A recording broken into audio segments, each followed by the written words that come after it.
Hello, ladies and gentlemen. In this video, we're going to be going over cold email deliverability. This is the most up-to-date guide, I think, on YouTube right now talking about cold email deliverability. But with that being said, let's just get right into it. Now, first and foremost, what I want to say is cold email deliverability is by far the most important part about cold email. And that's because if you're not even hitting the inbox, what you're writing in your scripts or who you're targeting in your lead list or what you're putting on your landing page doesn't even matter. The first step is just to show up in the inbox, okay? Now, luckily for us, deliverability isn't necessarily something that's hard to understand. It doesn't take a long time to learn like copywriting does. It's just kind of one of those things that once you learn once, you know for life, and it's not like there's many ways to interpret it. There's only one proper way of having good deliverability. So it's a very easy thing to learn and a very easy thing to teach, okay? But look, as long as you follow everything I'm going to discuss right now, you're going to have good deliverability and there's absolutely nothing to worry about, okay? But let's start off with these simple elements that you should be avoiding in your cold emails. Now, the best way to maintain good deliverability is to simply send cold emails that only contain words. And that means do not send links. This specifically includes unsubscribe links. And for those of you wondering, but like there's, the people didn't consent into, getting cold emails or something like that. Like I don't know what the legal situation is, but I know for a fact that you can legally send cold emails. I know there's like an intricacy in the law which allows you to send cold emails. So if you're worried about that, you can go speak to an attorney, but do not send unsubscribe links. It is definitely not required by law. Just do not do it. Okay. Do not send images. That's another one. Just do not send images. Do not send any files, like any files. Especially if you're like a content agency, don't send your past work in an email. That's not a good idea. And do not style the email whatsoever with HTML. You should not have any HTML elements in your emails. Okay. Now, although providing links or other assets in your emails may seem like a good idea, it's going to kill your deliverability and it's just not worth it, okay? Now, you're also going to want to try to avoid spam words. Now, for those of you who don't know, some words are considered spam words. So if I say something like, hey, first name, how's your day going? This copy is friendly and non-intrusive whatsoever. You can see that nothing pops up. We're going to get right back to the video, but just give me a minute to tell you about Borks.io. For those of you who are unfamiliar, Borks.io is my lead generation agency that functions completely on a pay per qualified call basis, meaning you only pay us when we book you a qualified call with a prospect that wants to work with you. This is the same thing that we've done for Adam. We booked Adam 9 qualified calls in just 2 weeks. Brandon, 7 qualified calls in 10 days. We managed to get Jay 6 meetings and 37 interested prospects in 72 hours. We managed to get Damien 5 to 10 calls a week. We took Kareem from signing an extra 3 clients to an extra 8 clients. Toli, we got Toli 1 to 2 clients a day. Michael, 17 meetings in 2 weeks. Right here, 50 positive or 50 interested prospects, 48 interested prospects, 169 interested prospects, 99 interested prospects. On here, 50% of all responses interested. Right here, 12.5% of all interested responses interested. 16%, 22%, 29%, 61%, 11%, 27%, 8%, 27%, 13%. This is one of our calendars. Boom, a bunch of meetings. Right here, brand doing 100 to 300K a month. Right here, another brand doing 50 to 100K a month. Right here, another brand doing 10 to 50K a month. Right here, 5 to 10 headcount company. Right here, 16 interested prospects, 21 interested prospects. This is the case study of Jay Jones that I showed above. Right here, 50 to 200K a month. Right here, 20 to 50K a month. Right here, 20 to 50K a month. Another 500K per month plus. Boom, a bunch of meetings. Here's another one, $50,000 current MRR. Right here, $100,000 current MRR. $50,000 to $100,000 MRR, right? The point is we know what we're doing when it comes to cold email. If you want more qualified sales calls on a pay-per-qualified call basis, meaning if we don't get you calls, you do not pay us, then book a free outbound audit below. All we're going to do is discuss your offer, how your business works, and if it makes sense, we're going to give you an offer. Worst case scenario, you're going to get 30 minutes of completely free advice at no charge. Best case scenario, we're going to book you a ton of meetings and you're never going to regret it. But with that being said, let's get back to the video. But then if I say something like, however, if I'm going to portray myself as a Nigerian prince who's in eager need of your money for the new hot investment, which is guaranteed to have 100x ROI on your money, Then you see the sentence is filled with spam words. You want to keep your copy non-intrusive and containing the least amount of spam words possible. And just if you couldn't guess, all of the words that are highlighted are spam words, and you want to avoid those. Now, just so everybody's aware, spam words alone are not going to send you to spam. If you have one spam word in your cold emails, that doesn't just mean that that's it, it's over for you, right? This is more of a recommendation than it is a hard rule, but when you have the capability to avoid them, just avoid them. All right. Some offers, you can't really communicate them properly without having spam words, but if you can, don't put them in there. Okay. Now, the tool that I use for spam words is a tool called mailmeter.com. I'm going to have this document in the description. So if you want to just go there right away, that's fine. Or if you want to just type it in, completely free. We're not affiliated with them. It's not my tool. It's just the one that we use. Okay. Then we got to talk about sequence length.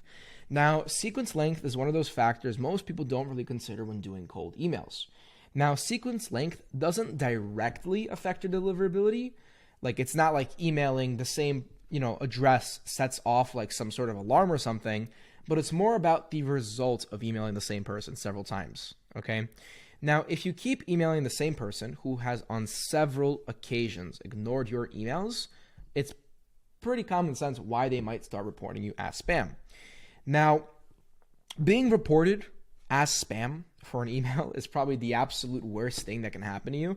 It is probably like the most sincere threat you can make to an email marketer that you're going to report his emails as spam, because that's going to be very, very bad for deliverability. Okay. Now, if people mark you as spam, you're 100% speaking going to start going to spam, and it does not take a lot of people to get there. Okay. Now, we recommend, personally, absolutely never going over 4 emails in a single sequence, okay? Now, 99% of our campaigns include 3 emails or less, right? Matter of fact, most of the campaigns that we're launching now are one-step sequences, which are just an initial email, and that's it. Because a lot of the time, when we work with a client or when we do cold email for ourselves, we have a large TAM. So it makes a lot more sense for us to just reach out to as many people as possible, because 90% of the results we get is from that first email. So there's absolutely no, this doesn't make sense to dedicate 66% of your total sending volume to follow-ups, which only get 10% of the results. Okay. I know I said a lot of numbers, but if you want to watch that back just to hear exactly what I meant by that, then feel free. But that's the approach we're taking. If you have a small TAM, definitely don't do that. Have a 3-step sequence, but honestly would never recommend going over that. Okay. Now, another thing that people ask me a lot of the time is whenever someone responds that they're not interested, never go and continue to pursue them, right? I've seen a lot of people where someone responds they're not interested, and the person will try to change their mind, or they'll try to convince them that they should be interested. Just don't do that, right? The person said to leave them alone. Just leave them alone, all right? Because they're going to start marking you as spam, and that's not going to help you, okay? Now, in the situation someone does ask us to leave them alone, we put them on a block list and leave the prospect alone, okay? Next thing, we've got to talk about lead lists. Now, we just established that if people report your emails as spam, then you're going to ruin your deliverability very, very quickly. Now, another great way of being marked as spam is by targeting the wrong people. Now, a lot of the time, people do this by accident. It's not an intentional part of cold email. They'll try to build a list on something like Apollo. They're not very versed on how to use Apollo, and they'll end up building a lead list, which is 30 to 40% inaccurate. Now, what do you think happens when, say, your offer is to mortgage brokers, but restaurants are getting your emails? They're going to think it's some sort of scam, and they're going to go and they're going to report your emails as spam, okay? Now, there isn't any specific advice or any specific thing that I can say to make your lead list better. I have tons of content on this channel about building lead lists. I have even more content in Lead Academy on how to build a good lead list. So there isn't any specific advice that I can give on this specific step, but it's just common sense. Take the time to build a good lead list, and this won't be an issue, okay? Now let's talk about domains. Simply buy domains from Porkbun or Cloudflare. Just do not use the other providers. Now, not only are Porkbun and Cloudflare the 2 cheapest options on the market, they're also the best options in the market.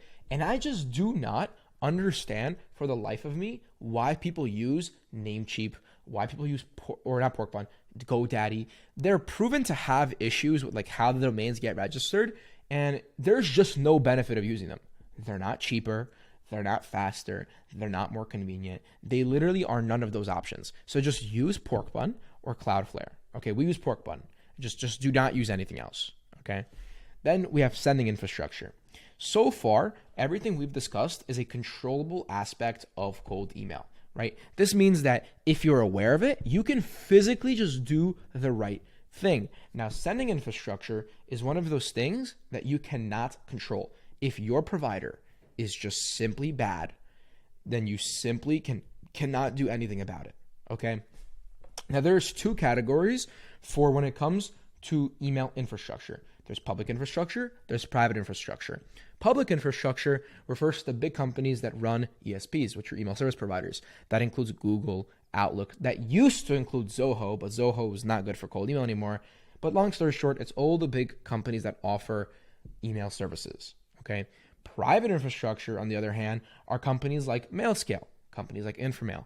Now, I know I've made videos on MailScale before. It is a great option for people who are on an extremely tight budget.